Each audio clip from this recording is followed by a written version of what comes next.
Nakagawas na unta apan balik prisuhan na sab ang duha ka suspek nga giingong namaligya og shabu nga nagkantidad og 350,000 pesos. Ani airport ni Clyde Makaskas.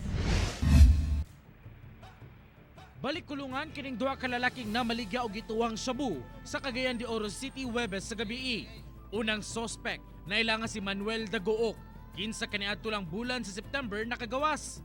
Ikaduhang suspek si Jennifer Kilab nga gikonsiderang high value target diyang nakuhaan og kapin kulang 50 gramos sa gituwang shabu. Nakagawas lang silang duha human madismiss ang ilang mga kaso, may kalubutan gihapon sa droga. Ang source ni Manuel Dagook, ang source ni Manuel Dagook si Jennifer.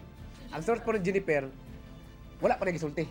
So gadil jud ka og drugs, sir? Wala ako nung tungkan, konsumo lang unta ba. Na may mga ebidensyang nakuha sa inyo, sir? Di man to sir. Mingon ka, sir, nga planted to, sir? Mingon anak gid sir.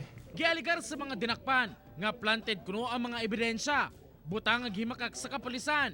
Dili kuno nila trabaho nga mamutang og manago og ebidensya. Sama sa gialigar sa mga giingong ninja cops ngadto sa kauluhan. Korupsyon naman na siya. Nya usa pa pod, mura na mi og dealer gyapon mi ana og ganang droga.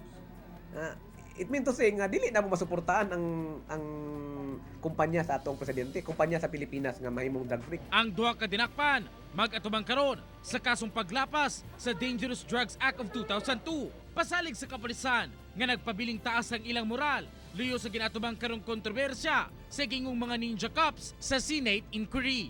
Uban si James Yap sa kamera. Ako, si Clyde Makaskas para sa One Mindanao.